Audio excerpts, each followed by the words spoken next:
सभी को मेरा प्यार भरा नमस्कार। आप हिंदी पीसीटी टीसीटी की तैयारी में लगे हुए हैं। आज की क्लास में हम लोग बात करेंगे, बहुत बड़ा चैप्टर कह सकते हैं कि है, बहुत बड़ा टॉपिक है और उसका नाम है कविता क्या है। निबंध है ये, तो बहुत अच्छा रोचक निबंध है। इसके बारे में हम लोग बात कर रहे हैं। हम लोग लास्ट टाइम बात कर रहे थे मनोरंजन के बारे में। कविता का मनोरंजन के साथ क्या संबंध है? तो रामचंद्र शुक्ल कहते हैं कि कई बार लोग मनोरंजन को ही साध्य बना दिए और भूल गए कि यह एक पथिक के समान है, रास्ते में ये छूट जाएगा, और उसी को लोग साध्य बना लिए, साधन को साध्य बना लिए और एक गड़बड़ी उत्पन्न हो जाती है। मनोरंजन जरूरी है। मनोरंजन का काम हमारी चित्त वृत्ति को स्थिर रखना है, कंसंट्रेशन लेवल बढ़ाना है। बोरिंग नहीं होने देगा मनोरंजन, लेकिन मनोरंजन को ही लोग आधार बना लिए और मनोरंजन सिर्फ करने लगे कविता में, जो गड़बड़ है। वो गुस्साते हैं कि ऐसा करने वालों पर हम खुश नहीं हैं। जो मनोरंजन को आधार बना करके काव्य की रचना करते हैं वो ठीक नहीं है रामचंद्र शुक्ल के अनुसार। तो आज की क्लास में हम लोग मनोरंजन तो लगभग पढ़ ही चुके हैं। एक दो उसमें उन्होंने कविता का एग्जाम्पल देते हुए बताया है कि मनोरंजन जो है वो किस प्रकार से, मनोरंजन किस प्रकार से जो है वो लोग मनोरंजक कविता लिखते हैं, सिर्फ आनंददायक कविता लिखते हैं, जो गड़बड़ झाला कर रहे हैं लोग। तो वो कह रहे हैं कि ऐसा नहीं होना चाहिए। यूरोपीय साहित्य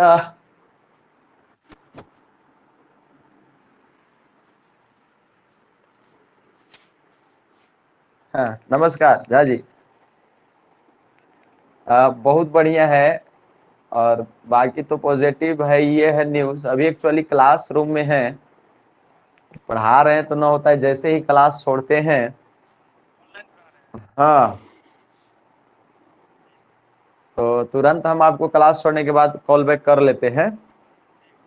ठीक, खाली रहिएगा तो रिसीव कर लीजिएगा। ठीक, तो हमारे एक दोस्त का फोन है, पटना विश्वविद्यालय में लेक्चरर हैं, बड़ा विद्वान किस्म के आदमी हैं। तो आज की क्लास में हम लोग उसकी चर्चा कर रहे हैं। मनोरंजन को कुछ लोग क्या बना लेते हैं, आधार बना लेते हैं, वो गड़बड़ है रामचंद्र शुक्ल के अनुसार। वो दो कविता का एग्जाम्पल भी देते हैं और बड़ा अजीब सा कविता है।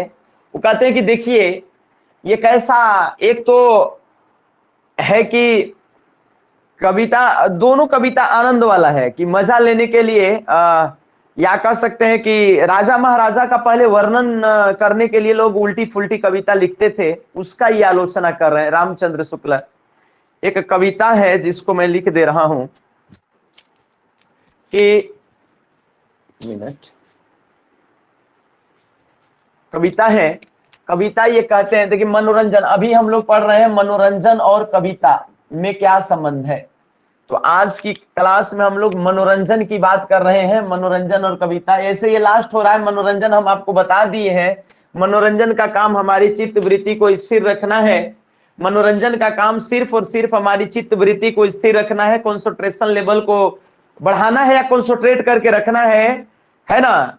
कोई कार्य हो रहा है उसकी तरफ जो है हमारा ध्यान बस रहे, बस इतना ही मनोरंजन। लेकिन कई बार लोग मनोरंजन को ही टारगेट बना करके मनोरंजनमय कविता को या काव्य को कर दिए, ये खतरनाक है। वो कविता लिखते हैं, वो कहते हैं कि शीतल गुलाब जल भरी चह बचन में, वो लिखते हैं कि, मैं लिख दे रहा हूं, शीतल शीतल गुलाब जल, गुलाब जल कह रहे हैं कि बड़ा ठंडा गुलाब जल है, भरी चह बचन में, शीतल गुलाब जल भरी चह बचन में। वो लिखते हैं कि शीतल गुलाब जल भरी चह बचन में, गुलाब जल से भरा हुआ एक चहबचन है, हौदा है भरा हुआ, जिसमें आजकल आधुनिक आप देखे होंगे बड़े बड़े लोगों को उस हौदे में नहाते हुए, स्नान करते हुए। राजा महाराजा लोग पहले स्नान किया करते थे इसमें। तो कहते हैं कि शीतल गुलाब जल भरी भरी चह बचन में, चह बचन, चह बचन का मतलब भरी, चह बचन का मतलब भरा हुआ हौदा। कहते शीतल गुलाब जल तो आप समझते होंगे, तो एक मतलब मजा का वो वर्णन कर रहे हैं कि कितना मजा आ रहा है किसी को।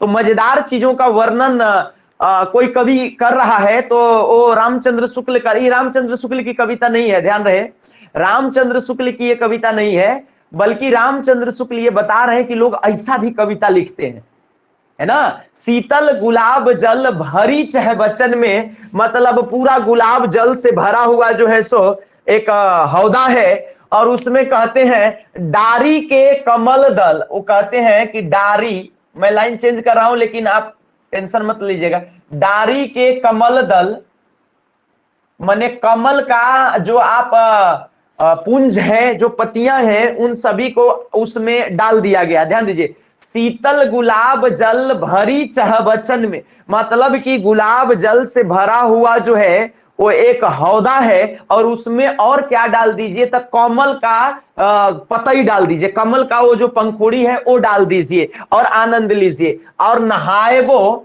कह रहे हैं कि नहाएबो, नहाएबे, नहाएबे को धसिए, और उसमें जा करके घुस जाइए, घुस जाइए, मतलब गुलाब जल से भरा हुआ, गुलाब जल से भरा हुआ वो एक हौदा है, चहबचन हौदा है, जिसमें आप कमल का फूल डाल करके उसी में धस जाइए, धस जाइए मतलब घुस जाइए उसी में।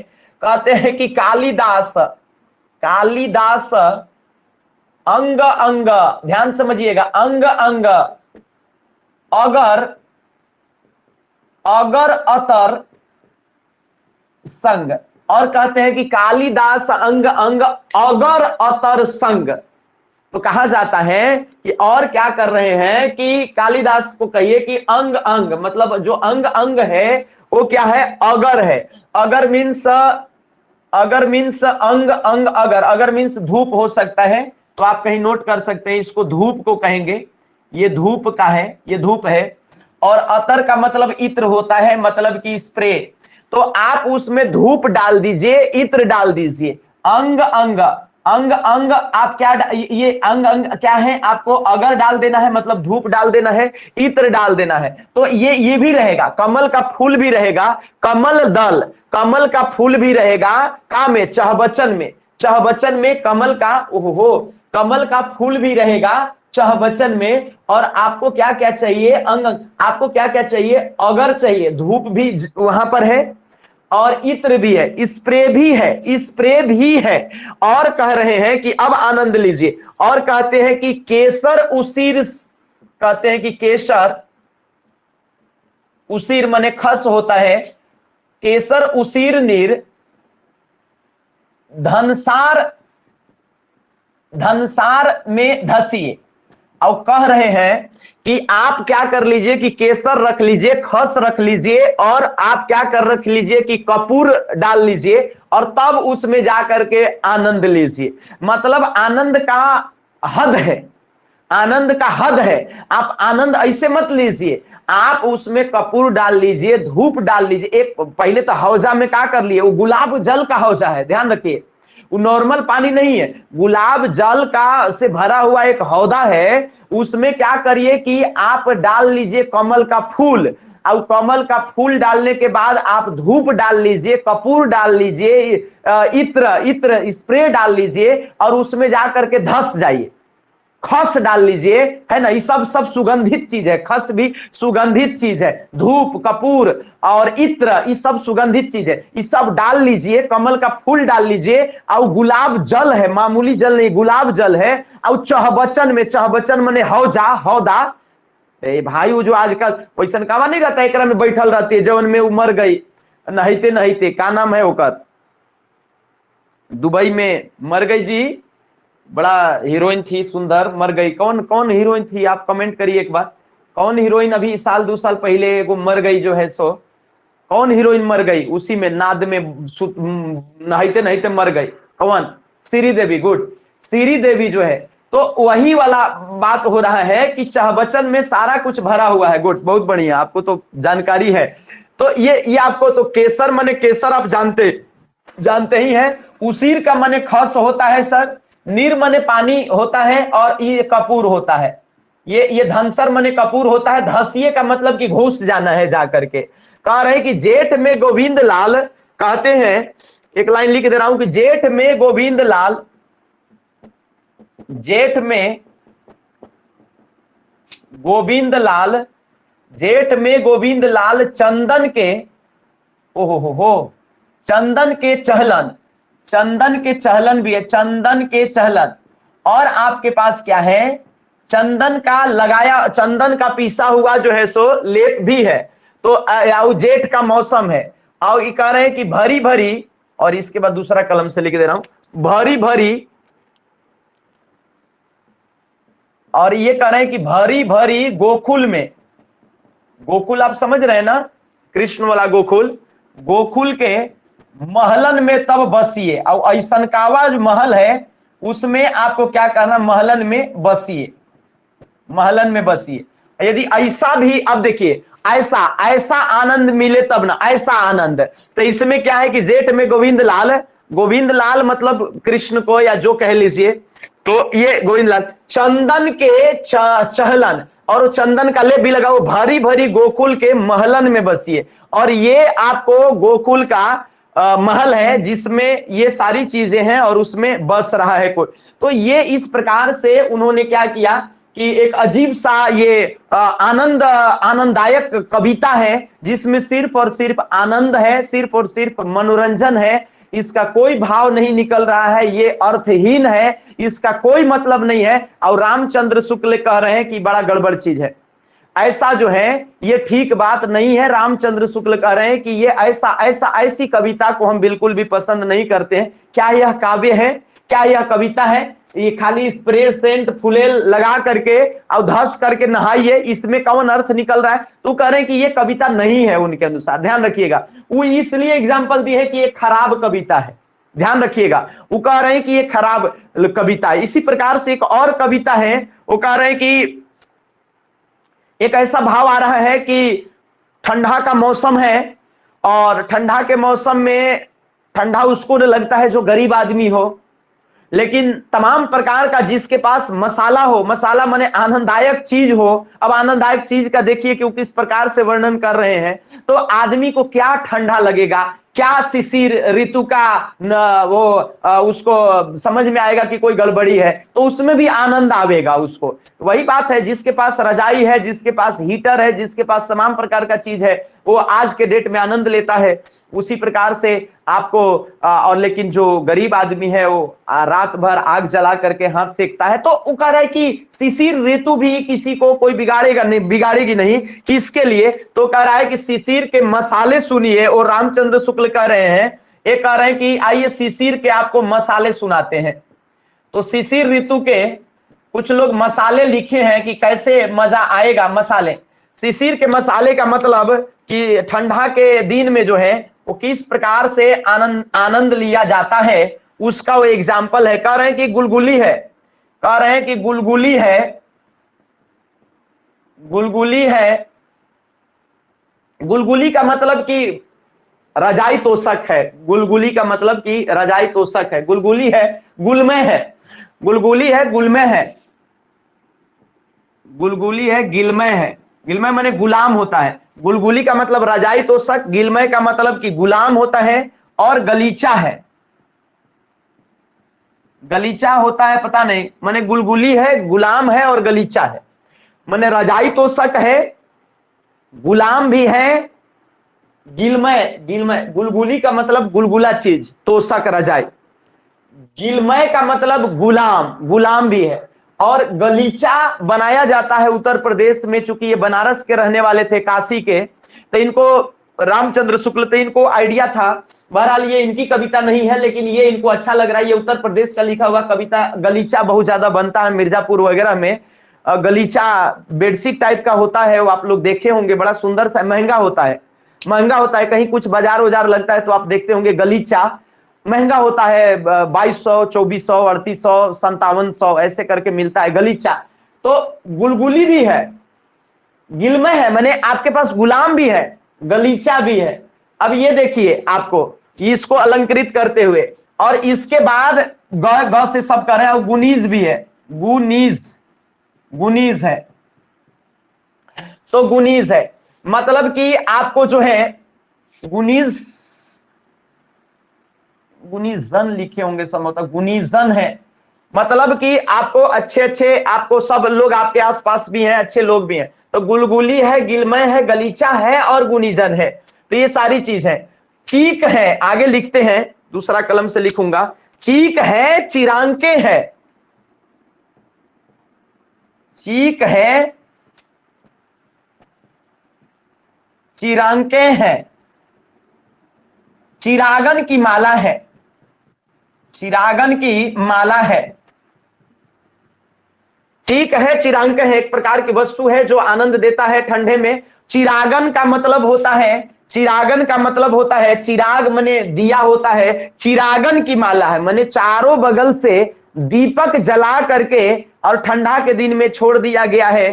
तो आपको आपके पास आपके पास आपके पास गुलगुला भी है, गुलगुली, इसके बाद गुलाम भी है, गलीचा भी है, गुनीजन भी है, चीक चिरांग के है ये, इसके अलावा चिरागन की माला भी है। मतलब चारों बगल प्रज्वलित द्वीप है जो आप उसको सेक रहे, आराम से आप सोए हुए हैं अपने गुलगुली चाहे गलीचा में, और आप क्या ले रहे हैं, चिरागन की माला का आनंद ले रहे हैं। चारों बगल दीपों की माला है, उसका आप आनंद ले रहे हैं। ठंडा में कितना मजा हो सकता है। वो कहे पद्माकर, वो कहते हैं कि कहे पद्माकर, ये पद्माकर कवि के नाम है, पद्माकर, कहे पद्माकर है कि गजक है, गाजा है, गाजा हूं सजी, गाजा हूं सजी। मतलब कह रहे हैं पद्माकर कवि, ये कह रहे हैं कि गजक गाजा का मतलब कि खाने पीने का गर्मा गर्म चीज भी उपलब्ध है। गाजा, गाजा खाने वाला चीज यहां भी यद्यपि यूज किया जाता है, लेकिन गाजा यहां जो गजक गाजा आया है मैंने खाने पीने की व्यंजन सामग्री काफी उपलब्ध है। तो पद्माकर कवि कह रहे हैं कि गजक गाजा भी क्या है, उपलब्ध है। और कहते हैं सज्जा है, सूरा है, और कहते हैं कि सज्जा है, सूरा है, सुराही है, और सु प्याला है। अब यही देख के तो हमरो मूड खराब हो जाएगा, गुस्सा जाएंगे हम भी, जो है ये क्या लिख रहा है भैया, सज्जा है, सूरा है, सुराही है, सुप्याला है। मतलब ये है कि सब कुछ सजा हुआ है। आपके पास एक सुराही है, उसमें सूरा है, सुराही में सूरा है, मतलब शराब है। ध्यान समझिए, सज्जा है, कैसा कौन चीज सज्जा है, सूरा, सूरा, सूरा मने दारू, शराब है। किसमें, सुराही, भरा भरा भरी हुई सुराही में दारू है, शराब है। और आपके पास खूबसूरत खूबसूरत जो है वो प्याला भी है जिसमें आप ढार ढार करके पी सके। अब ये आनंद, आनंद का वो क्या कर रहे हैं कि मैंने अब ये कविता लिखे वाला है, आनंद लेना ले लो, ये ऐसा कवा कविता क्या होता है भाई। तो ये सज्जा है, सूरा है, सुराही है, सुप्याला है। मतलब कि सज्जा मने सजाया हुआ है, सूरा का मतलब कि, सूरा का मतलब इधर कर दे रहा हूं कि तनी बढ़िया देखा जाए। तो मैं कह रहा हूं कि सज्जा है, सूरा है, सुराही है, सुप्याला है। मीन्स की सज्जा है, सूरा है, सुराही है, सुप्याला है, सजाया हुआ है। सूरा, सूरा मने दारू है ना, और सुराही मने आप जानबे करते हैं, और सुप्याला मतलब भी प्याला में सुप्याला लगा दिया गया है तो सुप्याला है। तो सज्जा है, सूरा है, सुराही है, सुप्याला है, सब है। अब इसीलिए वो कहे हैं कि आप जो है शिशिर के मसाले सुनिए। अब वो बड़ा गुस्सा करके रामचंद्र शुक्ल कह रहे हैं कि शिशिर का मसाला सुनिए। अब ऐसा भी मसाला कोई दे दे, ये मसाला है, ये आनंद लेते रहिए। अब ये ऐसे भी कवि हुए हैं कि आनंद देते हैं। कह रहे हैं कि शिशिर, कहते हैं दूसरा कलम से लिख रहा हूं, शिशिर के, कहते हैं कि शिशिर के, शिशिर के वाला को न व्यापत कसाला है। अभी प्याला है तो फिर आपको क्या कसाला है? कहते हैं कि जिनके, एक लाइन और लिख दे रहा हूं, जिनके शिशिर के वाला को न व्यापत कसाला है, जिनके जिनके अधीन जिनके अधीन एते जिनके अधीन एते उदित मसाला है, एते उदित मसाला है। अब कह रहे हैं कि शिशिर के वाला को न व्यापत कसाला है और जिनके अधीन एते उदित मसाला है, मतलब जिसके अधीन इतना, जिसके लिए, जिसके अधीन एते, एते मने इतना, उदित मने सब, उदय उदय मतलब इतना ज्यादा उनके पास है मसाला है, जिसके पास इतना मसाला है, कितना, जिसके पास ये ऊपर का मसाला है, तो शिशिर के वाला को न व्यापक कसाला है। फिर जो है शिशिर का जो ठंड है, ये जो शिशिर ऋतु का जो ठंडा है, कड़क की ठंडी, उसको फिर क्या नुकसान पहुंचा सकता है, जिसके लिए इतना आनंददायक चीज है। अब रामचंद्र शुक्ल पूरा क्रोधित हो गए, कहे कि ये गजब भाई काव्य है, ये खाली मनोरंजन, ये क्या आप क्या लिखे हैं, इसमें क्या भाव आ रहा है, इसमें क्या सीख मिल रही है, इसमें आप भाव या मनोविकार को किस प्रकार से प्रदर्शित कर रहे हैं। आप खाली ये मजेदार चीजों का वर्णन कर दिए महाराज, आप तो आनंद, इससे तो आनंद लिया जा सकता है, ये क्या है।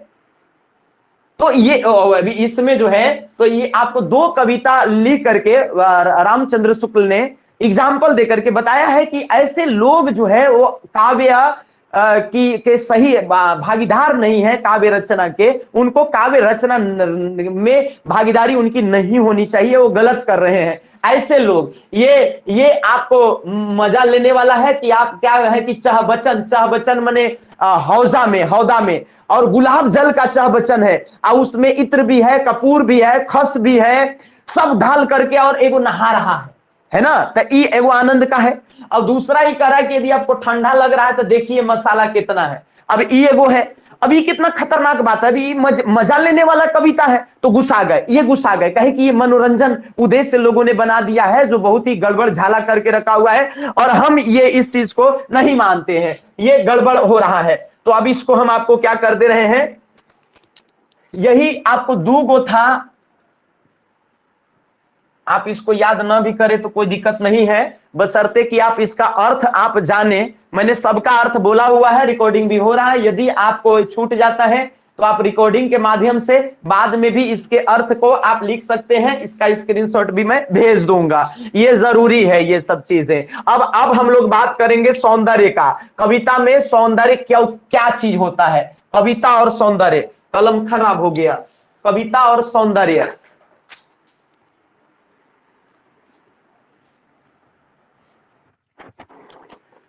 कविता और सौंदर्य की बात करेंगे सर, कविता और सौंदर्य की बात करेंगे।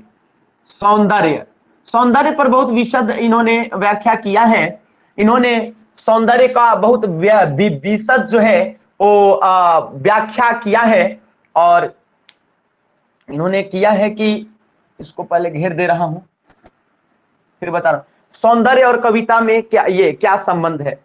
तो कहते हैं रामचंद्र शुक्ल की सौंदर्य या सुंदरता कोई बाह्य वस्तु नहीं है, यह हमारा आंतरिक मनोभाव है।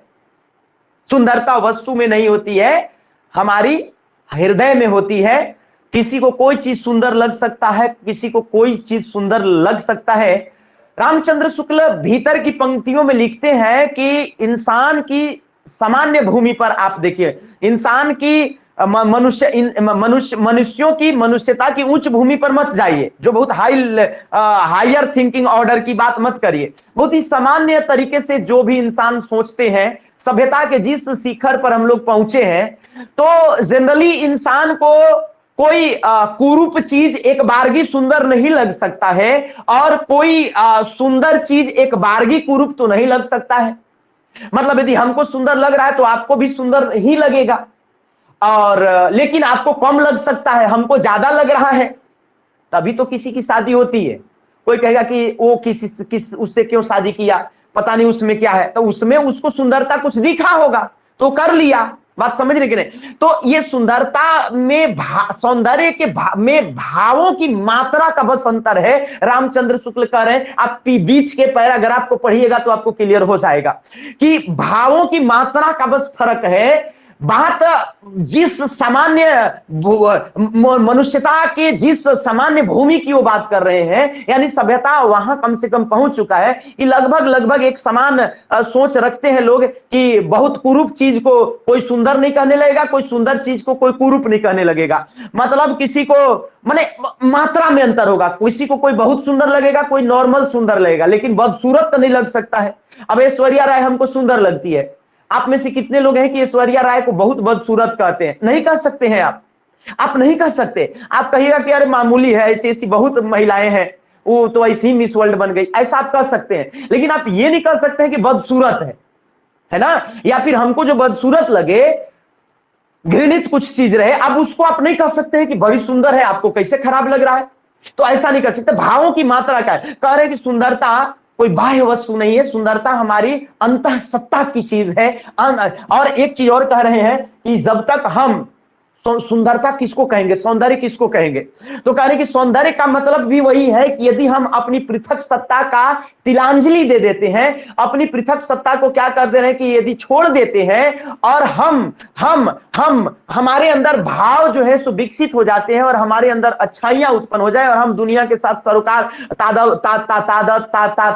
तादात्मीकरण कर ले अपना, तो हम मान के चलेंगे कि हम सौंदर्य को पहचान पा रहे हैं। तो सौंदर्य क्या करता है कि सौंदर्य भी हमारा दिल को क्या करता है, बड़ा करता है। सौंदर्य का काम है, सौंदर्य का भी काम है हमारे दिल को बड़ा करना। सौंदर्य के बारे में भी कह रहे हैं वो, और आगे बता रहे हैं, मैं लिखने से पहले कुछ बता दे रहा हूं। सौंदर्य के बारे में भी वो कह रहे हैं कि सौंदर्य में भी जब कवि वर्णन करता है तो उसमें मोटे तौर पर दो प्रकार से करेगा। सौंदर्य एक भौतिक हो सकता है, जो किसी के शरीर का आप सौंदर्य का वर्णन कर सकते हैं, प्रकृति के सौंदर्य का, नदी, झील, झरना, पर्वत, इसका आप इसके सौंदर्य का वर्णन कर सकते हैं। लेकिन क्या सौंदर्य वही है? नहीं। सौंदर्य एक तो भौतिक चीजों का आपने करा, और दूसरा जो सौंदर्य का जो वर्णन होता है वो भावों का होता है। जैसे किसी में वीरत्व का भाव है, कोई कर्मशील है, कोई दयालु है, तो क्या उसमें आपको सौंदर्य नहीं दिख रहा है? वो भी सौंदर्य है, वो भी सौंदर्य है। तो वो एक आत्मिक सौंदर्य है, वो एक अदृश्य सौंदर्य है, वो एक प्रच्छन्न सौंदर्य है, और एक भौतिक सौंदर्य है। भौतिक सौंदर्य आप अपनी ज्ञान इंद्रियों के माध्यम से देख करके महसूस करते हैं, फील करते हैं। और फील में भी वो बताए हैं कि फील में बस मात्रा का अंतर हो सकता है। यदि हमको नदी का यदि झरना जो बह रहा उसका यदि वो झरना का बहना यदि हमको सुंदर लग रहा है तो आपको बुरा तो नहीं लगेगा, आपको कम सुंदर लगेगा, लेकिन आपको बुरा नहीं लग सकता। वो मात्रा के बारे में अंतर में कर रहे हैं कि मात्रा के अंतर के बारे में वो कह रहे हैं। लेकिन वो सौंदर्य को दो भागों में बांट रहे हैं। वो एक कह रहे हैं कि भौतिक सुंदरता, अभी वो कह रहे हैं कि आत्मिक सुंदरता। आत्मिक सुंदरता का मतलब कि कोई दयालु हो सकता है, कोई बहुत ही पुरुषार्थ का भाव है किसी में, तो वो सब आप उस सौंदर्य को पहचानिए, है ना। कोई तो अच्छा सौंदर्य को वो भी ये भी कह रहे हैं कि जिस प्रकार से वीर कर्म से वीरत्व के भाव को अलग नहीं कर सकते हैं, वीर कर्म से वीरत्व के भाव को, उसी प्रकार से सुंदर वस्तु से सौंदर्य के भाव को आप अलग नहीं कर सकते। मतलब आप जो है वो सुंदर, जो सुंदर चीज है वो सिर्फ वस्तु की सुंदरता नहीं है। आप उसको कैसे अलग कर दे सकते हैं? वो वस्तु और वो भाव, वो दोनों एक ही चीज है। तो हमारा भाव से वो चीज सुंदर है, भाव नहीं है तो नहीं सुंदर है। नहीं समझ रहे बात के? तो वो कहने का ये सारी प्रयास कर रहे हैं। और एक चीज और वो कह रहे हैं, एक चीज और जो हमको ध्यान आ रहा है, वो कह रहे हैं कि सौंदर्य सिर्फ काव्य का जो काम है, कविता का, वो सिर्फ एक पक्ष का एकांकी वर्णन न करे कि जैसे पर्वत, झील, झरना, प्रकृति के सौंदर्य, चाहे इंसान के सिर्फ अच्छे जो पॉजिटिव जो मनो विकार हैं, बस उसका वर्णन नहीं करेगा। वो इसका निगेटिव एस्पेक्ट्स का भी वर्णन करेगा। कैसे? जैसे मान लीजिए कि कोई श्रृंगार, जो कोई श्रृगाल है, मतलब कि सियार है, सियार, लोमड़ी, भेड़िया, वो क्या कर रहा है कि मांस को नोच रहा है, जिंदे मांस को, किसी का बच्चा है जानवर का, उसके जिंदे नोच रहा है। तो इसमें आपको हिंसक प्रवृत्ति दिखाई दे रही है। और वो भौतिक भौतिक भौतिक जो चीज है उसको भी सौंदर्य की श्रेणी में रखेंगे। सौंदर्य का मतलब वो सुंदरता नहीं, सौंदर्य का मतलब काव्य का काम है कि सिर्फ बढ़िया बढ़िया चीज का वर्णन नहीं करना। कविता का काम, कविता का काम है कि पॉजिटिव निगेटिव सभी एस्पेक्ट्स का वर्णन करना। सौंदर्य में वो कह रहे हैं ना, खाली सुंदर सुंदर चीज जो खाली देखे देखावे वाला है, ओकरे आजकल के कवि लोग लिख के और सोच रहा है कि हम तो सौंदर्य का वर्णन कर दिए कविता में। वो कह रहे कि नहीं रे भाई, कविता में खाली यह सौंदर्य नहीं होता है। वो सियार एगो मांस के टुकड़े को, मांस को नोच रहा है एक जानवर के बच्चे को, तो वो आप भौतिक रूप में जो आप उसका वर्णन करिए, ये भी एक सौंदर्य है। और दूसरा, ये तो हिंसक या नकारात्मक स्वरूप हो गया प्रकृति का। तो उसमें क्या करिए कि किसी में ईर्ष्या है, घमंड है, और या किसी प्रकार का अन्य प्रकार का कोई हिंसक प्रवृत्ति है, तो उसको भी आप क्या करिए कि प्रदर्शित करिए। तो वो प्रच्छन्न हो गया, ये तो भौतिक हो गया, और वो अभौतिक हो गया। तो दोनों प्रकार का, तो चार प्रकार का चीज आपने अभी देखा। एक तो कि प्रकृति का खूबसूरत चीज, नदी झील झरना है, और उसी का आप खुश करने वाला किसी का मन में मिजाज, जैसे कोई परोपकारी है तो उसको आप वर्णन करिए। तो दो पॉजिटिव पॉजिटिव टाइप का वर्णन हो गया, जिसमें भौतिक और अभौतिक दोनों हो गया। और निगेटिव में वो हो गया कि सियार किसी को नोच रहा है और किसी की हिंसक प्रवृत्ति है। तो दोनों लगभग लगभग वो एक जैसी है, लेकिन वो भौतिक और अभौतिक में उसको बांटा है। तो उन्होंने इस तरीके से समझाने का प्रयास किया है कि सौंदर्य का मतलब कि लोग हल्के फुल्के सोचते हैं कि सुंदर सुंदर चीजों का वर्णन कर देंगे तो ये हो गया सौंदर्य। तो ऐसे कैसे हो जाएगा काम? तो ये देखो कितना गूढ़ता के साथ, कितना सूक्ष्मता के साथ एक एक चीजों को समझा रहे हैं। ये बात धरने वाला है, बात धरने वाला है। कि कोई कविता लिख रहा है तो वैसा ही लोग लिखते होंगे, इसलिए उस पर गुस्सा करके वो ऐसा लिखे हैं कि सौंदर्य का मतलब लोग समझते नहीं है कि कविता में सौंदर्य किसको कहेंगे, मनोरंजन किसके कहेंगे। सौंदर्य के बाद चमत्कार की बात करेंगे। कहते हैं चमत्कार में कि जो व्यक्ति कविता में, कविता का उद्देश्य सिर्फ मनोरंजन मानते हैं, उनको वो कविता में तो सिर्फ चमत्कार ही ढूंढेंगे, क्योंकि चमत्कार का संबंध मनोरंजन से होता है। चमत्कार नहीं होगा तो मनोरंजन कैसे होगा, मजा कैसे आएगा? आहा, अब आहा करिएगा कैसे? जब कोई चमत्कार होगा, कोई जादू टाइप का हो जाएगा तो आपको मनोरंजन आएगा। तो कह रहे कि मनोरंजन जो लोग लक्ष्य बना लेते हैं कि कविता जा रहे हैं कविता सुनने के लिए, तो उसमें मजा आना चाहिए, मनोरंजन होना चाहिए। तो मनोरंजन में तो लोग चमत्कार ढूंढेंगे। 4 लाइन पढ़ेगा ना, मजा नहीं आ रहा है, कोई आहा वो करने वाला नहीं हो रहा है, चलो भागो यहां से, उठ के भागो। तो लोग नहीं समझ पा रहे हैं कविता में चमत्कार का मतलब जो है वो उक्ति वैचित्र एक शब्द यूज करते हैं, मतलब विचित्र विचित्र उक्ति लोग बोल बोल करके कर करके जो अनवांटेड होता है, जहां पर उक्ति वैचित्र का यूज नहीं करना चाहिए वहां पर कर करके और उसमें वो चमत्कार लाने का प्रयास करते हैं जो बड़ा फूहड़ और गंदा लगता है।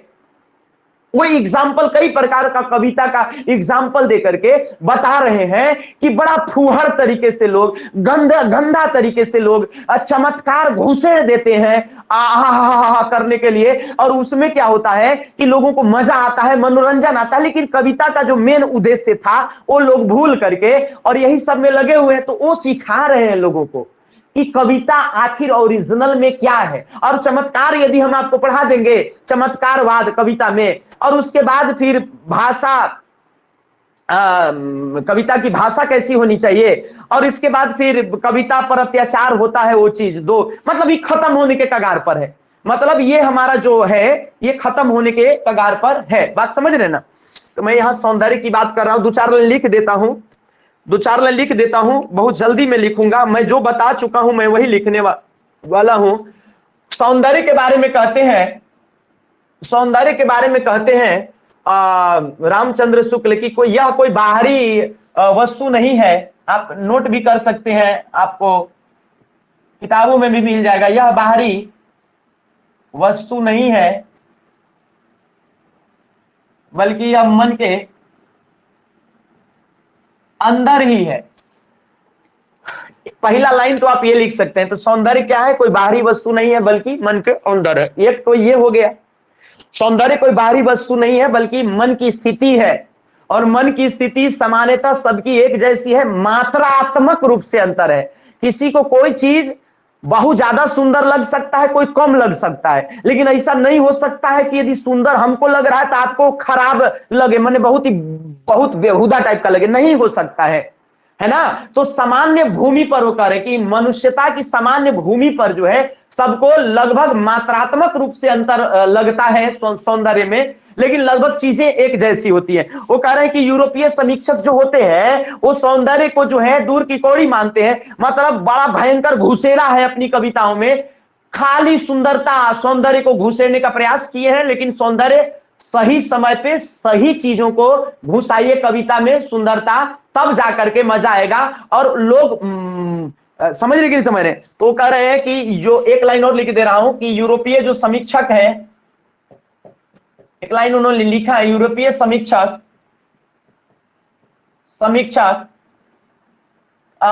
सौंदर्य को दूर की कौड़ी मानते हैं। इसे दूर की कौड़ी माने उनके लिए बड़ा अचंभित करने वाला चीज है कि इसको डालेंगे ना तो बड़ा बढ़िया रहेगा, सारे लोग सौंदर्य नहीं डाल सकते हैं। दूर की कौड़ी का मतलब क्या कि जो अभी हमारे रेंज से बाहर है, अब उसको लाएंगे, उठाएंगे और पटकेंगे इधर।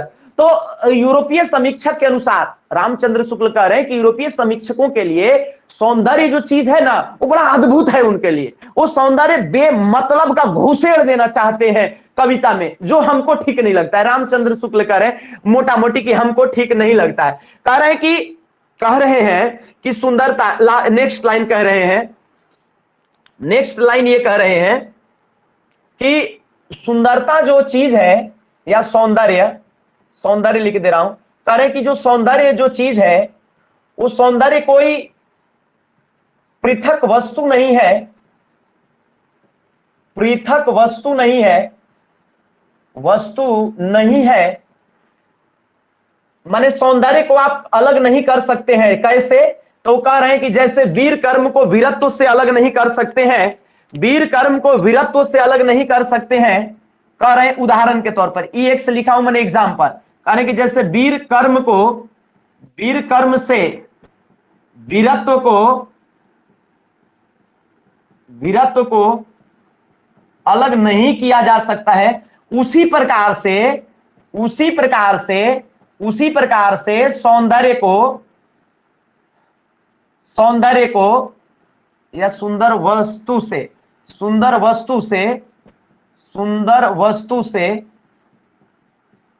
सौंदर्य को या सौंदर्य को अलग नहीं कर सकते हैं, कुछ लोग ऐसा सोचते हैं। तो एक लाइन आप ये समझ लीजिएगा, अब ये आगे समझाने का प्रयास करेंगे कि सौंदर्य किसे कहेंगे, सौंदर्य है क्या चीज, सौंदर्य किसे कहते हैं,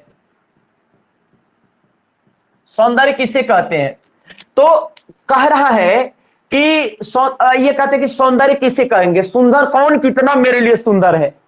तो कह रहे हैं कि ये तब आपको पता चलेगा जैसे कोई वस्तु है या कोई बात है, कोई चीज है, वस्तु भावना कुछ भी है, भौतिक अभौतिक दोनों रूप में हो सकता है, यदि वो हमारे मन में जितना देर तक जगह बना पाएगा वो उतना ही सुंदर माना जाएगा। और यदि हम किसी वस्तु को देखते हैं और मन हमारा उचाट हो जाता है, देखने का पुनः मन नहीं करता है, कैसे है, कोई नाली है, कोई बहुत ही ज्यादा सड़ा हुआ मांस है, सड़ा हुआ कोई चीज है, तो आप उसको देखते रहते हैं क्या? नहीं देखते हैं। बड़ा बढ़िया कहा है रामचंद्र शुक्ल ने, सुंदरता की परिभाषा या सुंदरता किसे कहेंगे, कौन सुंदर है कौन सुंदर नहीं है।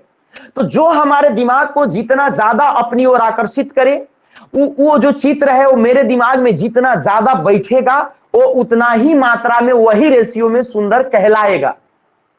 तो कह रहे हैं कि सौंदर्य किसे कहेंगे, तो वो कह रहे हैं कि कोई वस्तु या कोई चीज हमारे दिमाग में, जहन में जितनी देर तक टिकेगी वो उसको उतना ही सुंदर माना जाएगा। तो एक लाइन आप लिख सकते हैं इसके आंसर के रूप में ये कह रहे हैं बल्कि कि जो वस्तु या कोई भी चीज जो जितनी शॉर्ट में लिख रहा हूं, जो जितनी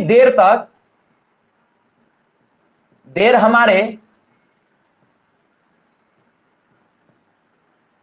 अंतःसत्ता, ये एक शब्द मैं लिख रहा हूं, अंतःसत्ता में टिकेगी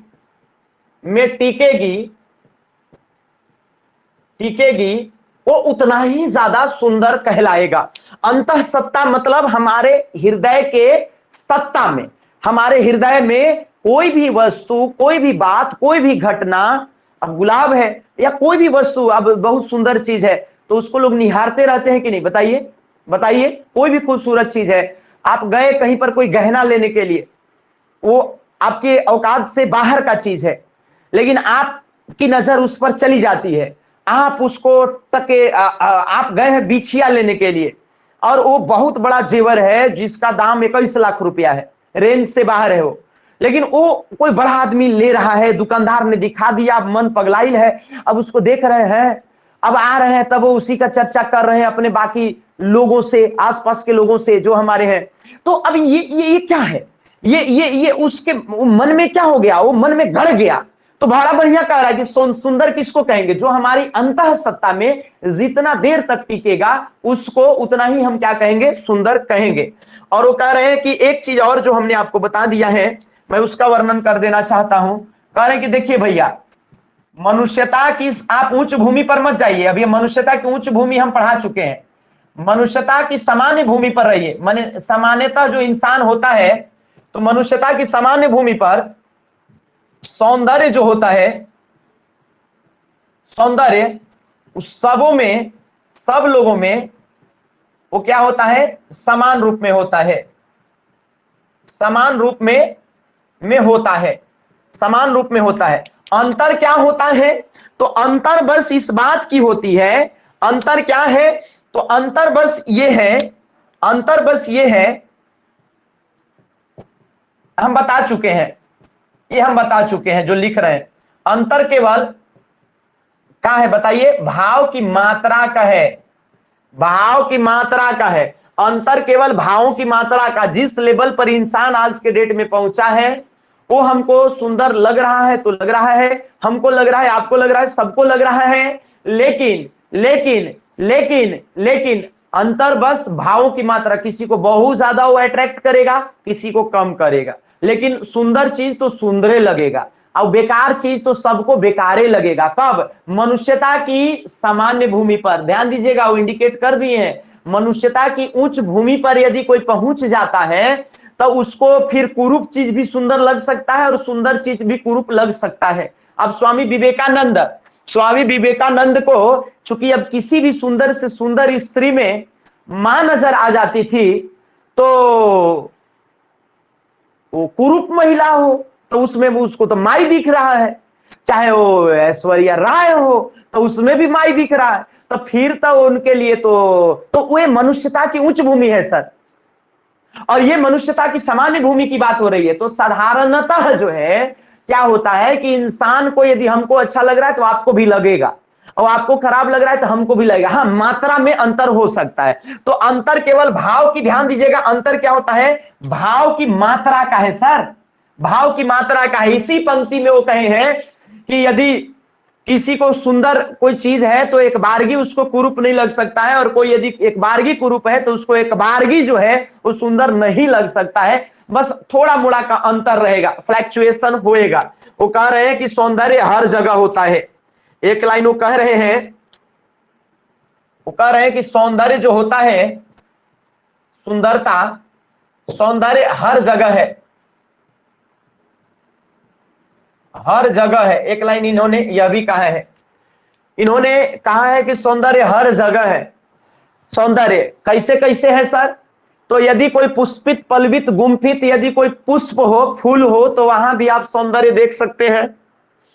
कोई यदि लालिमा लिए हुए यदि आसमान है और उसमें यदि बादल के छोटे छोटे, बादल के यदि झुंड हैं, है ना, और एक सूरज की रोशनी जा रही है जो एकदम लालिमा लिए हुए, तो उसको आप निहारिएगा तो वो भी सुंदर लग सकता है। पक्षियों का जो एक पंजाल है, जो पक्षी, जो चिड़िया उड़ती है एक साथ, उसमें भी आपको सुंदरता नजर आ सकती है। तो ये तमाम प्रकार का वर्णन करते हुए उन्होंने कहा कि सौंदर्य तो हर जगह है सर, ये तो देखने वाली चीज है। एक आध दो बस एग्जाम्पल दे रहा हूं, सौंदर्य हर जगह है। वो कह रहे हैं कि सौंदर्य हर जगह है, कैसे है भैया? तो कह रहे हैं कि जैसे मान लीजिए कि प्रत्युत पल्लव, गुंफित पुष्प है, तो उसमें भी आपको जो है सो पुष्प है, तो उसमें भी जो है वो आपको क्या नजर आ सकता है? या फिर कोई जैसे सिंदूराभ, सिंदूराभ संध्या है या सांध्य है, उसमें दिगांचल, दिगांचल हिरण्य, हिरण्य, ये एग्जाम्पल दे रहे हैं। मेखला मंडित घनखंड है, तो इस तरीके से एग्जाम्पल दिए। तो इस प्रकार से कोई खिला हुआ सुंदर फूल है, या फिर सिंदूराभ मतलब सिंदूर के कलर का है ना, संध्या है माने शाम हो रहा है, और दिगंचल हिरण्य मेखला, और जो बादलों का जो झुंड होता है वो आप उसमें उसको आप देखते हैं शाम के समय, और सिंदूराभ वो लालिमा लिए हुए है, तो उसका भी एक अलग सौंदर्य है, वो एक बताए हैं। और कह रहे हैं कि सौंदर्य की जो भावना है, इस समय एक्चुअली मैं बता चुका हूं, सौंदर्य की जो भावना है,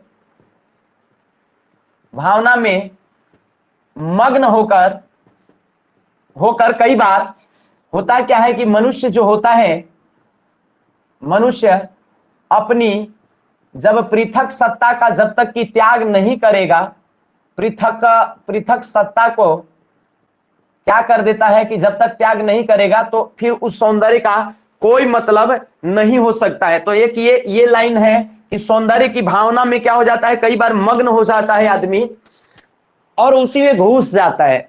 जैसे कोई तुलसीदास है, वो कह रहे हैं कि श्री राम की सौंदर्य को इस प्रकार से, या फिर कृष्ण है, तो कृष्ण की सुंदरता में जो सूरदास हैं वो मग्न होकर के, या मीरा मग्न होकर के उसी में क्या कर गई, समा गई। तो ये सुंदरता है। सुंदरता से अपनी पृथक सत्ता फिर से भूल जाएगा आदमी। और कविता का तो काम है कि हृदय को मुक्त अवस्था में ले जाएगा, तब रस दशा को प्राप्त करेगा, ये तो आपको पता है। और उसमें उन्होंने कहा है कि भाव योग इससे उत्पन्न होता है जो कर्म योग और ज्ञान योग के बराबर है, ये पहले हम बता चुके हैं कई बार। तो कहने का मतलब ये हो जाता है कि इंसान अपनी पृथक सत्ता यहां फिर बार बार हो रहा है, ये अपने अस्तित्व को जो हम लोग इतना एकांकी बना लिए हैं, एकात्मक नहीं, एकांकी माने अलग, तो इतना अलग भाव वाले हम लोग हो गए हैं, इंसानों में आ गया है अलग भाव। तो इन सभी जो भाव कनेक्ट, तदात्मीकरण करने के लिए, कनेक्ट करने के लिए संसार से, सौंदर्य भी बड़ा एक कोई वस्तु हो सकता है, कोई चीज हो सकता है, कोई चीज हो सकती है, सुंदरता भी। तो ये कह रहा है कि सौंदर्य की भावना में मग्न होकर के मनुष्य अपनी पृथक सत्ता को क्या कर सकता है, त्याग देता है। और हम लास्ट में आपको बता दे रहे हैं, जो हम बता चुके हैं कि कविता जो है वो दो प्रकार से हो सकती है।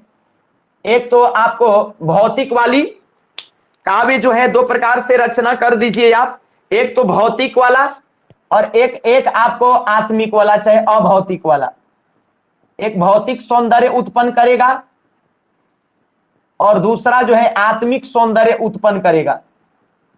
अभौतिक भी आप इसको कह सकते हैं, सौंदर्य उत्पन्न करेगा। भौतिक सौंदर्य का मतलब हम बता चुके हैं, बस हम लिख दिए हैं सिलसिलेवार। भौतिक सौंदर्य का मतलब ये हो गया कि जैसे झील, झरना, तालाब, या फिर ये हमने जो वर्णन किया, सिंदूराभ संध्या, दिगांचल हिरण्य, मेखला मंडित घन खंड, इसका जो हमने वर्णन किया कि एक ऐसा बादलों का झुंड है, या फिर जो चिड़िया जो जा रहे हैं, या फिर तो इस प्रकार की जो चीजें हैं, तो इसका जो सौंदर्य, ये तो एक तो भौतिक सुंदरता ये हो गया। लेकिन किसी के मन की सुंदरता को आप देखिएगा, किसी के कर्मों की सुंदरता को देखिएगा, तो वो एक अलग प्रकार की सुंदरता हो जाएगा, जो जो महसूस करने लायक चीज है, फील करने लायक चीज है। तो सुंदरता एक भौतिक हो सकता है, एक आत्मिक हो सकता है। एग्जाम्पल मैं दे देता हूं, आपको कुछ समझ में आ जाएगा। एग्जाम्पल की जैसे बात, जैसे मान लीजिए कमल, ये भौतिक है, ये कमल भौतिक है। या फिर जैसे मान लीजिए कि उन्होंने दिया है कि ये भौतिक है लेकिन ये पॉजिटिव है, और एक निगेटिव दे रहा हूं कि जैसे श्रृगाल है, श्रृगाल माने सियार, श्रृगाल का विभत्स, विभत्स रूप, श्रृगाल का माने सियार होता है। उन्होंने एग्जाम्पल वो दिए, हम कुछ नहीं दे रहे हैं। श्रृगाल का विभत्स स्वरूप, तो वो एक सियार है जो एक जिंदा को नोच रहा है, नोच के खा रहा है। तो ये सियार, तो ये इसका तो दो रूप, भौतिक में तो आप देख रहे हैं कमल, सुंदर सुंदर कमल का फूल आप देख लिए, या फिर आप श्रृगाल का सियार को नोचते हुए देखे, तो ये भौतिक सौंदर्य है, ये भौतिकता का वर्णन हो रहा है। लेकिन आत्मिक सौंदर्य का वर्णन यदि आपको करना है, तो जैसे किसी की उदारता है, ये मैं नहीं बता रहा हूं, ये खुद वो बताए, जैसे किसी का वीरत्व है या वीरता है, या फिर जैसे अब निगेटिव में जाना है तो ईर्ष्या किसी का ले लीजिए, ईर्ष्या, तो ये उदारता और वीरता, तो ये आपका इसका पॉजिटिव मन का चीज हो गया। लेकिन ये ईर्ष्या जो है ये आपका निगेटिव हो गया, नहीं समझ रहे बात के। या हिंसक, हिंसक विचार किसी के मन में आ रहा है तो ये निगेटिव। तो सौंदर्य में दो चीज, एक तो भौतिक और दूसरा अभौतिक, और भौतिक में भी दो चीज, पॉजिटिव निगेटिव, और आत्मिक में भी दो रूप, पॉजिटिव निगेटिव। नहीं समझ रहे मेरे भाई, नहीं समझ रहे हो ना? हो नहीं समझ रहे। तो ये कविता है सर। कविता में सिर्फ लोग सौंदर्य सोचते हैं कि खाली सुंदर सुंदर चीज का वर्णन कर देंगे, हो गया कविता, मजाक चल रहा है। रामचंद्र शुक्ल सामने बैठेंगे तो फिर लोग बड़का बड़का साहित्यकार समझने वाले लोग जो है सो दुम दबा करके भाग जाएंगे, जो बड़े बड़े कवि कहलाते हैं, क्योंकि वो इतना इतना विश्लेषणात्मक क्षमता उनमें है, एक एक चीजों को, छोटी छोटी चीजों को पकड़ते हैं।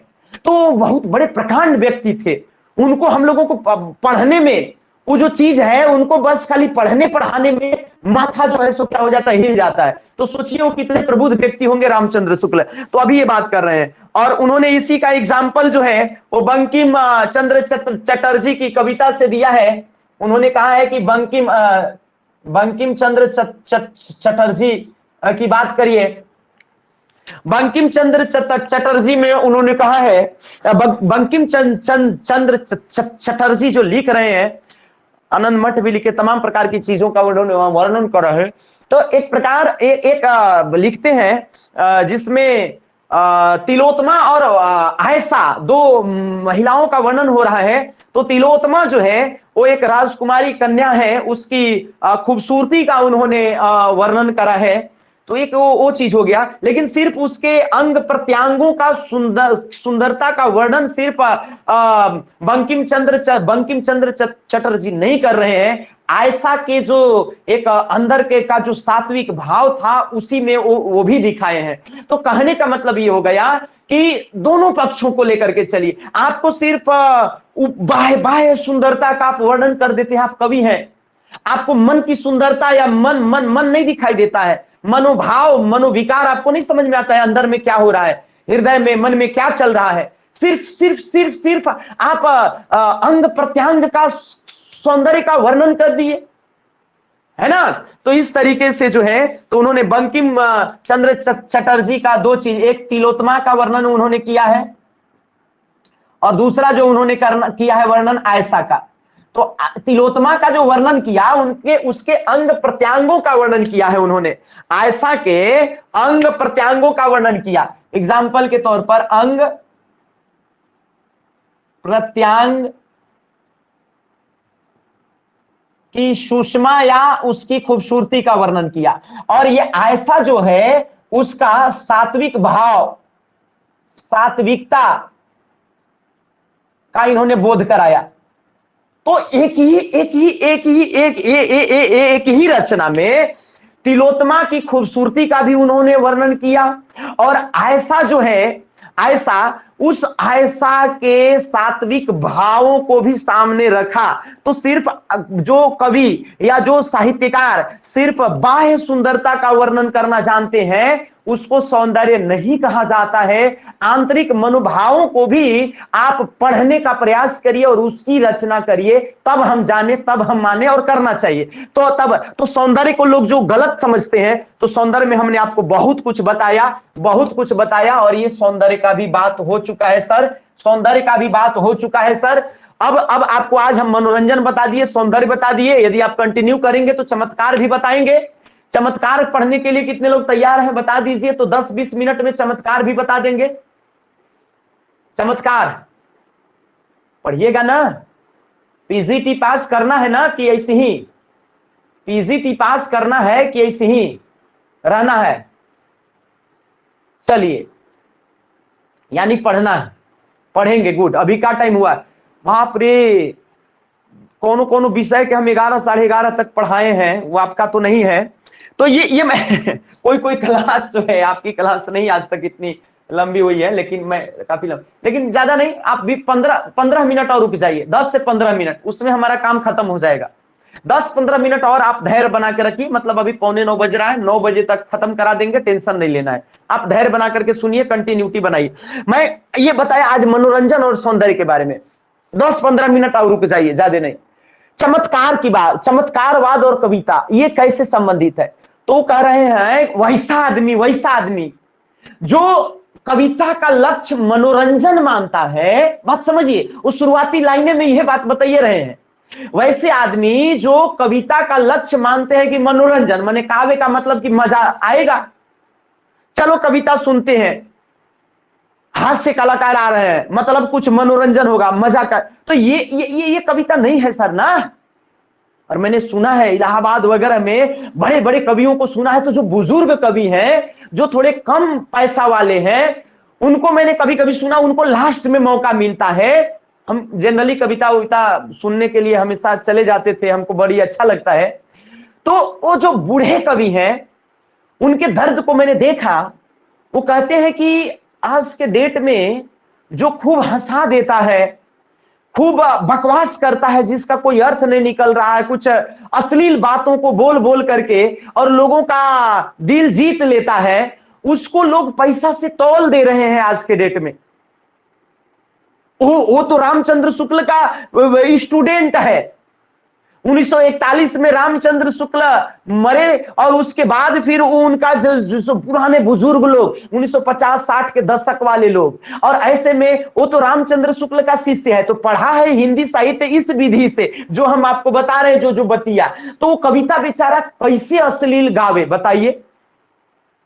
वो मनोरंजन, सौंदर्य, चमत्कारवाद उसके सब दिमाग में घुसेगा और नाचने लगेगा। और बाकी लोगों को कविता पढ़ते हुए देख करके, और जो ऑडियंस जो ताली बजाती है, तो उसको बड़ा दुख होता है कि आज ऑडियंस का क्या हो गया है, दिमाग भ्रष्ट हो गया है सबको। जो अश्लील और गंदी गंदी बातें करता है उसको लोग खूब रात भर देखते हैं जग करके, और जो गुड़ रहस्य बता रहा है उसको कोई सुनने के लिए तैयार नहीं है। वो पूरे ऑडियंस 5,000 उसमें है, उसमें से 5-7 के बातें समझ में आ रहा है, तो वो बैठा रहेगा। अभी राजू श्रीवास्तव कुछ दिन पहले आए थे, वो हंसा रहे थे, बाकी लोग वीआईपी सीट बुक कर लिए पैसा दे दे करके जो है सो, तो हमने देखा कि अधिकांश वीआईपी लोग बीच में उठ करके जाने लगे। अब वो मजाक, अब देखिए, जो अभी राजू श्रीवास्तव की स्थिति थोड़ी सी खराब है, पता नहीं सेहत धीरे धीरे सुधार हो रहा है, बीच में तो लोग कह दिए थे कि मर गए, लेकिन वो राजू श्रीवास्तव कभी देखने के लिए गए थे हम, तो उसमें लोग हम देखे कि बीच में वो खा खा करके मोटाए हुए लोग, डाल्टनगंज के थाना सेठ जो है, वो बीच में उठ करके भागने लगे। अरे उस पर क्या बीतेगी, वो कहां से इतना दूर से आया है डाल्टनगंज में कविता कहने या हंसाने, जो भी हो, वो कुछ मूल बात भाव कहना चाह रहा है, तब तक से उठ के चल दिए। मजा नहीं आ रहा है, तो मजा कैसे आएगा? समझ में आएगा तब ना मजा आएगा। तो कहने का मतलब ये है, तो ये सब चीज यदि आप चमत्कारवाद, तो वही कह रहे हैं, रामचंद्र शुक्ल कह रहे हैं कि जो लोग कविता का लक्ष्य मनोरंजन मानते हैं, वो यदि चमत्कार को यदि कविता में ढूंढे, तो ये आश्चर्य की बात कतई नहीं है, आश्चर्य 1% नहीं है। वो तो चमत्कार ढूंढेगा ही ढूंढेगा, तय है कि वो चमत्कार खोजेगा। पूरा एकदम मजा आ जाना चाहिए। तो मजा आपको कैसे आएगा सर? वो सिर्फ चमत्कार दिखाना काव्य का तो उद्देश्य है नहीं। है ना, विचित्र विचित्र बात कह करके जिसको उक्ति वैचित्र की संज्ञा दे रहे हैं। वो शब्द, एक शब्द कहा है उन्होंने, उक्ति वैचित्र।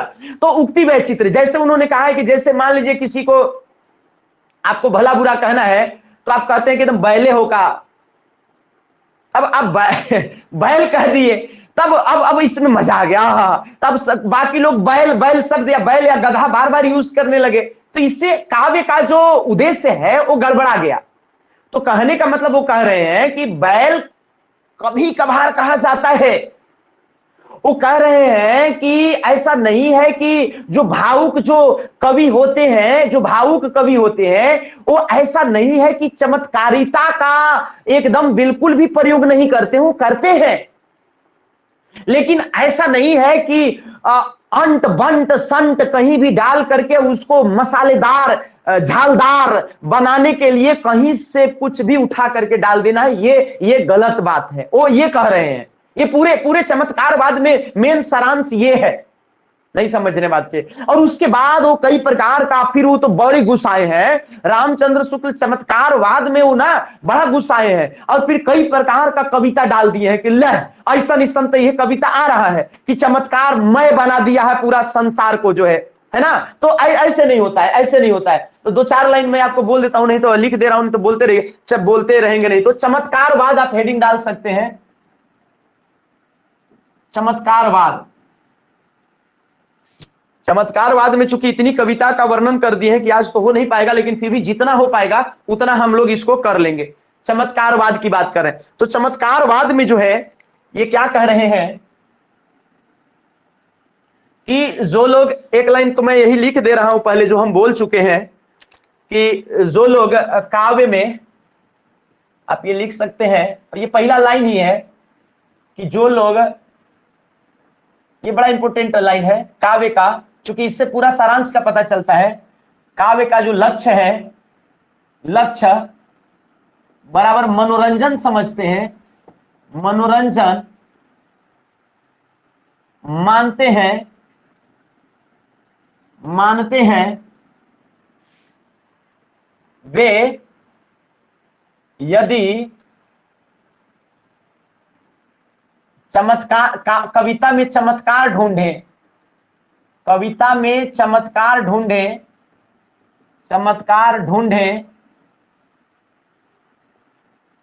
तो कैसा आश्चर्य, तो आश्चर्य नहीं होना चाहिए, क्योंकि उसका दिमाग खराब हो गया है। तो उसका जो दिमाग है वो क्या हो गया है कि दिमाग गड़बड़ा गया है, समझने के लिए समझ रहे हैं, क्योंकि वो सिर्फ चमत्कार खोजेगा। यदि मनोरंजन उद्देश्य मान लिया है कविता का, तो फिर वो क्या खोजेगा, सिर्फ चमत्कार खोजेगा कि हा करने के लिए मिल जाए, मौका मिल जाए। तो ये गलत बात है सर, ये गलत है। उसी प्रकार से ये कह रहे हैं कि चमत्कार जो होता है, वो चमत्कार जिसको हम लोग समझ रहे हैं, वो चमत्कार ओरिजिनल में है ये नहीं है। चमत्कार कौची है, चमत्कार क्या है, चमत्कार क्या है। एक शब्द हम कौची सीखे हैं, कौची जनरली हमारे लफ्जों पे नहीं था, हम कौशल सर से कौची सीख लिए हैं। वो बार बार कौची बोलते हैं, तो उनकी क्लास कभी कभी मैंने देखा तो कौची बोलते हैं, तो हम भी कौची बोलना शुरू कर दिए हैं। वो थोड़ा अपनत्व तो फील होता है आसपास में कौची बोलने से। तो मैं ये कह रहा हूं कि चमत्कार जिसको मान रहे हैं कि चमत्कार क्या नहीं है, तो वो कह रहे हैं कि जिसको लोग मानते हैं कि जो विचित्र चीज है वही चमत्कार है, जो अद्भुत चीज है वही चमत्कार है, तो चमत्कार उसको नहीं कहते हैं।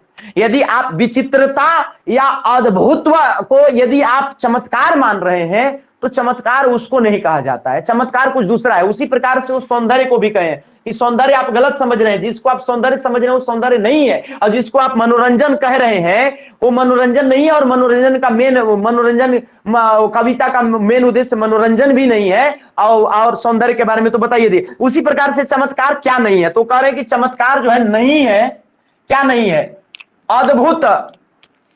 चमत्कार जिसको हम लोग मानते हैं कि अद्भुतत्व की भावना, ये चमत्कार नहीं है। या फिर वैलक्षणी, वैलक्षण्य, तो यदि कोई वैलक्षण्य की बात करता है, यानी विलक्षण विलक्षणात्मक चीजों की बात करता है, जो एकदम अलग हो, तब उसको जो है उसको उसको आप यदि मानिएगा कि उससे चमत्कार आ जाएगा, उसको चमत्कार नहीं कहेंगे। अद्भुत चीज करके और आप कुछ विलक्षण माने एकदम डिफरेंट चीज आप करके अब आप चमत्कार डालना चाहते हैं, जैसे आप किसी को बैल कह देते हैं, गधा कह देते हैं, और उसके बाद उसमें आप आनंद डालना चाहते हैं, या एकदम हा हा हा कितना बढ़िया, तो वो गलत है। चमत्कार उसको नहीं कहते हैं। तो फिर चमत्कार किसको कहते हैं? फिर चमत्कार किसको कहते हैं? तो रामचंद्र शुक्ल खुदे कह रहे हैं कि चमत्कार अद्भुत चीज को नहीं कहेंगे, चमत्कार विलक्षण चीज को नहीं कहेंगे, तो चमत्कार किसको कहा जाएगा? तो चमत्कार जो है वो कह रहे हैं कि आप अलंकार को सही ढंग से यूज करिए। जैसे आप अनुप्रास अलंकार हो गया, या फिर यमक हो गया, श्लेष हो गया, तो इन सब अलंकार को, अतिशयोक्ति हो गया, इन सब चीजों का प्रयोग करते हुए, अलंकृत करते हुए आप चमत्कारिक आप काव्य को चमत्कारिक स्वरूप प्रदान कर सकते हैं। आप बिना मतलब का उक्ति वैचित्र का यूज करके आप उसको क्या नहीं कर सकते हैं? आप उसमें चमत्कारवाद घुसेड़ने का प्रयास नहीं कर सकते हैं। तो सीधा सा फंडा है कि वो कह रहे हैं कि जो अद्भुत चीज होता है या विलक्षण, उसको चमत्कार नहीं कहते हैं। फिर चमत्कार किसको कहते हैं? मैं एक लाइन लिख दे रहा हूं कि फिर चमत्कार किसे कहा जाता है। तो फिर चमत्कार क्या है? आखिर चमत्कार, फिर मैं लिख दे रहा हूं कि तब चमत्कार क्या है।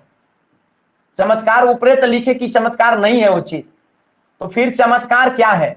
तो कह रहे हैं कि आप वर्ण विन्यास करिए। वो कह रहे हैं कि आप वर्ण विन्यास करिए। वो आंसर दे रहे हैं, खुद इसका आंसर दे रहे हैं, चमत्कार का आंसर दे रहे हैं। तो कह रहे हैं कि आप वर्ण विन्यास करिए। क्या करिएगा? वर्ण विन्यास कर दीजिए। जैसे में आप अनुप्रास अलंकार डाल दीजिए, अनुप्रास अलंकार डाल दीजिए, अनुप्रास अलंकार डाल दीजिए, या फिर आप शब्दों का खेल खेलिए, उसके साथ क्रीड़ा करिए, वो ठीक रहेगा। या फिर जैसे में एग्जाम्पल के तौर पर शब्दों का खेल, जैसे में आप श्लेष अलंकार या यमक अलंकार का प्रयोग कर सकते हैं, तब उसको, तो ये इंपॉर्टेंट है, आपको यहां ये ध्यान रखना है कि चमत्कार क्या है उनके अनुसार। तो वर्ण विन्यास यदि सही से करने आ रहा है तो उसी में चमत्कार है। चमत्कार उक्ति वैचित्र से नहीं आएगा, अद्भुत चीजों से नहीं आएगा कि आप कुछ अंट का बंट शब्द डालिएगा और लोगों को मजा आ जाएगा, आहा, नहीं, मजा वैसे नहीं आना है किसी को। आपकी कविता को कोई पढ़ रहा है या सुन रहा है तो आप सही समय पे सही अलंकार का प्रयोग कर सकते हैं। इसको वर्ण विन्यास आप कहेंगे। तो सही वर्ण विन्यास यदि आप रखते हैं तो उसमें जैसे आपको अनुप्रास अलंकार का यूज हो गया, या आप शब्दों का खेल खेल सकते हैं, शब्दों का क्रीड़ा उन्होंने कहा है, जैसे में आप श्लेष या यमक अलंकार का यूज कर सकते हैं। तो इस प्रकार से अलंकृत करते हुए आप वर्ण विन्यास करते हैं, तो ये मजेदार हो सकता है, ये चमत्कार है।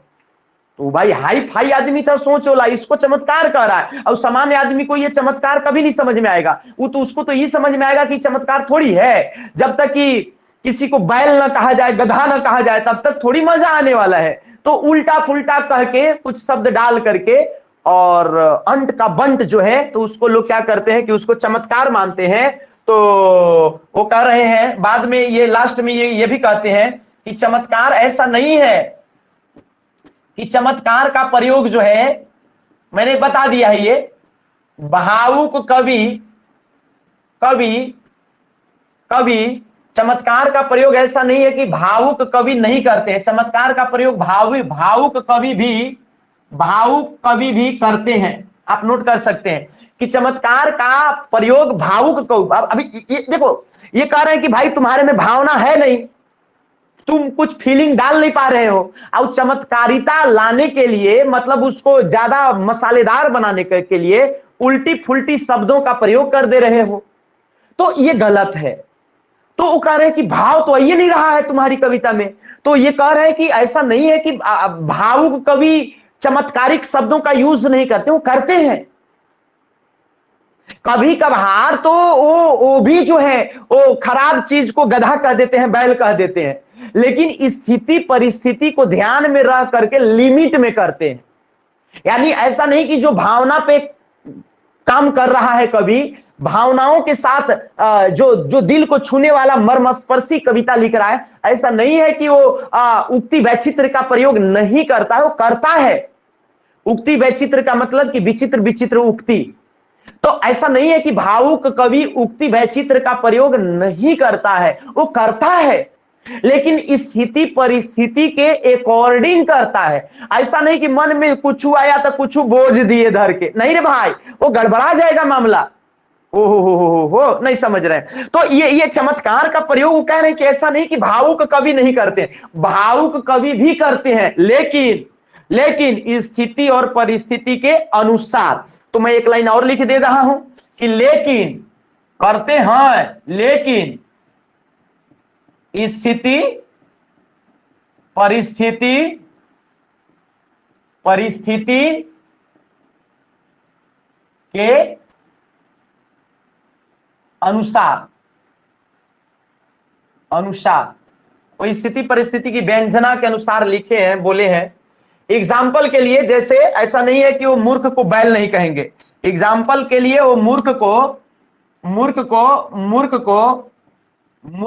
बैल वो भी कह सकते हैं, मूर्ख को बैल वो भी कह सकते हैं, मूर्ख को बैल वो भी कह सकते हैं, लेकिन मूर्ख को बैल वो भी कह सकते हैं। जो भावुक कवि हैं, जो भावना पे काम कर रहे हैं, वो भी मूर्ख को बैल कह सकते हैं। लेकिन कुछ लोग क्या है कि इसी उक्ति वैचित्र को लक्ष्य बना लिए कविता का। कुछ लोग इसी उक्ति वैचित्र को, यानी उटपटांग बोलना कहना, वो क्या बना लिए, लक्ष्य बना लिए, जो गलत है। तो वो ये कह रहे हैं, तो एक लाइन में लिख रहा हूं कि लेकिन यही उक्ति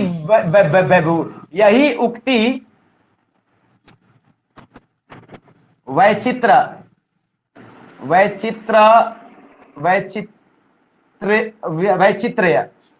वैचित्र लेकिन यही उक्ति वैचित्र को कुछ लोग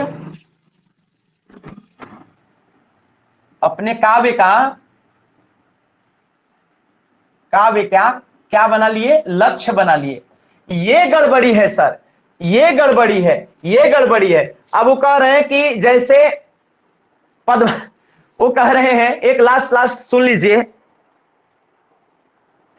कि पद्माकर का एक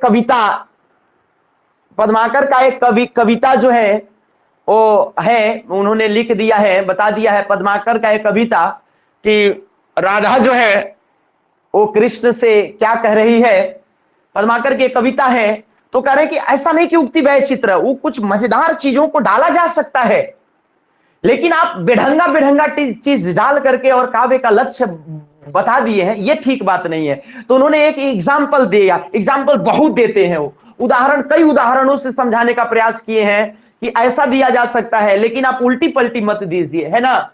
तो एक एग्जाम्पल मैं बस लास्ट में आपको दे रहा हूं, बस लास्ट ही है कि वो लिखते हैं कि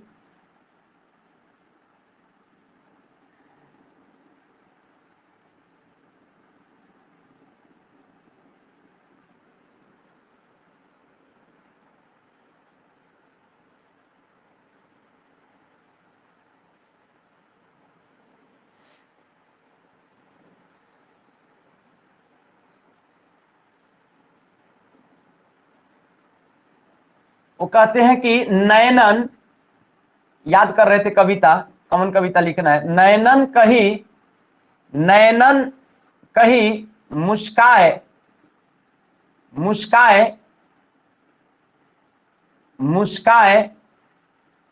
लला फिर